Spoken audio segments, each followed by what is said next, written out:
Hi, this video is about another 5 principles of management which were proposed by Henri Fayol. Now before we do these 5 principles which were proposed by Henri Fayol, it is important for us to memorize कि वो 14 principles क्या थे और वो 14 principles को याद करने के लिए we already have a memory tool. हाँ, एक बात का जरूर ध्यान रखना है दोस्तों, if we don't do these 14 principles, we are a serious dud case. If we don't do these 14 principles thoroughly, we are a serious dud case. और serious dud case में ही तो हमारा आंसर छुपा है. Serious का S stands for stability of personnel, E stands for equity, R stands for remuneration of employees, I stands for initiative, O stands for order, U stands for unity of command, S stands for scalar chain. That was serious. Dud का D stands for division of work, U stands for unity of direction, and D stands for discipline.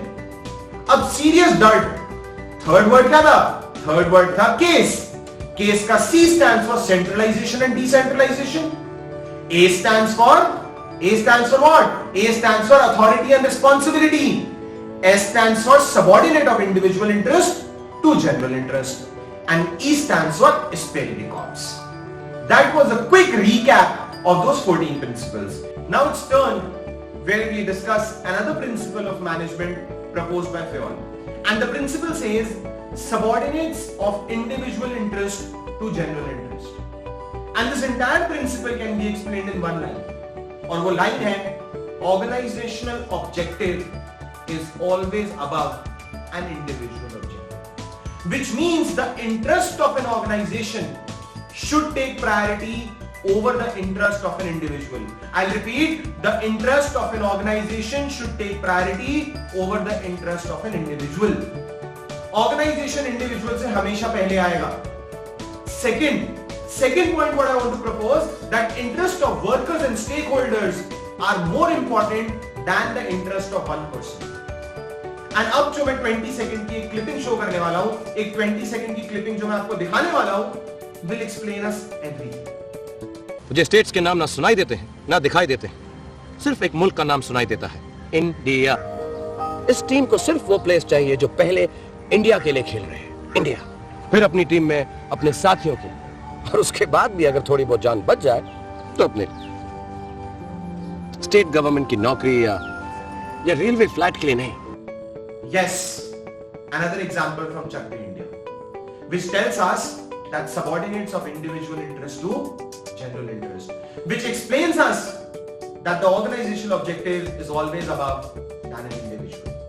Remember my friends, to get this principle implemented, managers need to present an exemplary behavior. They need to lead from the front. They need to set an example कि organization हमेशा individual से ऊपर होता है.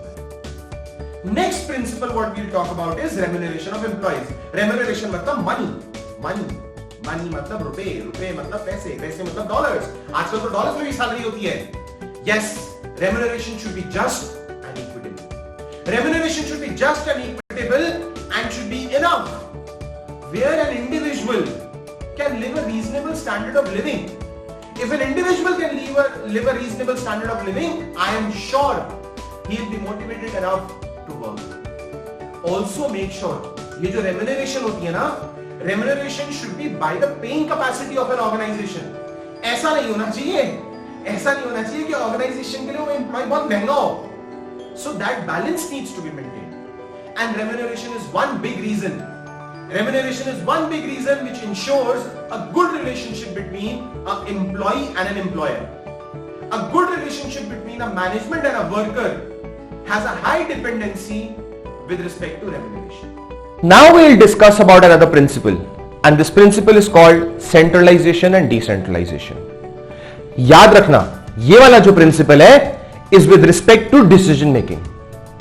The concentration of decision making authority by the top management is called centralization. जब top management के पास वो पावर हो, जब टॉप मैनेजमेंट उस पावर को होल्ड करे, जब टॉप मैनेजमेंट उस पावर का कंसंट्रेशन करे, तो होता है centralization. But at the same time अगर वो डिसीजन डिस्पर्स किया जाता है, अगर वो डिसीजन डाइल्यूट किया जाता है, it is called decentralization. which means decision making dispersal among more than one person is called decentralization. It is often seen that a larger organization will have more decentralization because they need more number of people, they have more number of branches, the operation scale is massive. As a result, they will have more decentralization. Suppose I go to a confectionery shop and when I buy something, it is defective. I'll say call the owner और मैं owner को बोलूंगा ये defective material है, इसको change किया जाए. At the same time, if I go to a big bazaar or a 24/7 store and something is defective, I'll go and say call the manager and I'll ask the manager to change the material. So there is a difference. In a small confectionery shop, I am directly going to the owner. In a store like Big Bazaar and 24/7, I am going to a manager because manager is qualified. Manager has been decentralized to take those decisions. What did Fayol say? Fayol stated there is a need to balance subordinate involvement through decentralization with manager's retention to final authority through centralization. I'll repeat, there is a need to balance subordinate involvement through decentralization with manager's retention of final authority through centralization. So that's what Fayol stated. A typical example like Indian government. Now Indian government performs at a central level. They perform at a central level. Now once they realize that the decision making is with them with respect to finance, defense. अब ये वाली जो decision making है जो finance की है, defence की है या बजटिंग की है, वो तो सेंट्रल गवर्नमेंट के पास है. But there is a need where they need to decentralize, तो आती है स्टेट गवर्नमेंट्स. अब स्टेट गवर्नमेंट का भी डिसीजन मेकिंग आगे डिसेंट्रलाइज हो जाता है to the districts. So that's how the Indian government also operates. They have a mix of a centralization and decentralization according to the roles and responsibilities and the size and the magnitude of that decision. Okay, so now the next principle we'll talk about is scalar chain. Scalar chain, the chain of authority, the chain of communication. Yes, the chain of authority and communication that runs from the top to bottom should be followed by managers and subordinates. There has to be a proper hierarchy. There has to be a proper system. Not anyone and everyone can go and talk with authority. Not anyone and everyone can speak to anyone. There has to be a process. There has to be a flow. उस flow को, उस process को बोला जाता है scalar chain. इसकी जरूरत क्यों होती है? It is required for a smooth communication and unity of command.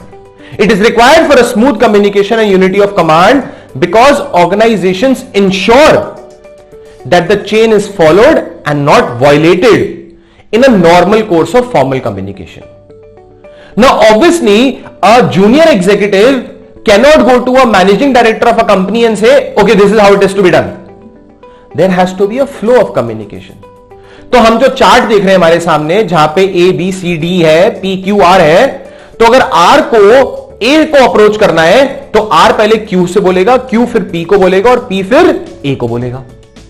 अगर हम स्केलर चेन के बारे में बात करें जहां पे C को P से कम्युनिकेट करना है तो C पहले B से बात करेगा, B फिर A के पास जाएगा और A फिर P से बात करेगा. But in case there is an emergency, in case there is a urgent situation, in case the magnitude of an event is high, तो डायरेक्ट कम्युनिकेशन की जरूरत है. And when direct communication is required, there is a tweaking in scalar chain, जिस tweak को बोलते हैं हम gangplank. Gangplank का मतलब है that a direct communication without flowing through the process. इसका मतलब अगर C को Q से बात करनी है तो C को Q से बात करने के लिए डायरेक्ट कम्युनिकेशन करना पड़ेगा, उसको पूरा प्रोसेस नहीं फॉलो करना पड़ेगा. वो C से B, B से A, A से P, P से Q जाने की जरूरत नहीं है. There is a direct communication between C and Q, and that arrangement is called gangplank. Now we'll talk about another principle which says principle of order. The principle of order states there should be a place for everything and everyone. There should be a place for everything and everyone in an organization. So I am the managing director of a company who's located in Mumbai, and I want to know where does my employee work in Bangalore. अब एक employ का नाम है श्याम. पहले तो मैं देखूंगा register में निकाल के कि श्याम कहां काम करता है, बैंगलोर ऑफिस. बैंगलोर ऑफिस में कौन सी ब्रांच में काम करता है? Branch number 2। ब्रांच नंबर 2 में काम करने के लिए वो कौन सी डेस्क पे होता है? इस डेस्क पे। उसको कॉल करने के लिए क्या एक्सटेंशन है? ये एक्सटेंशन है। So every person and everything which exists in an organization should be having its own place. Why do we need this? There is a need because it increases the productivity and efficiency.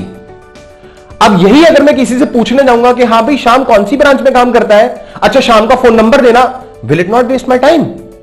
So to save that time, to be efficient, to be more productive, this principle exists.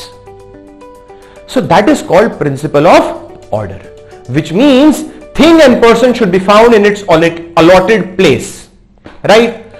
So that's about another video about Fayol's principle. We'll see you in another video. Thank you.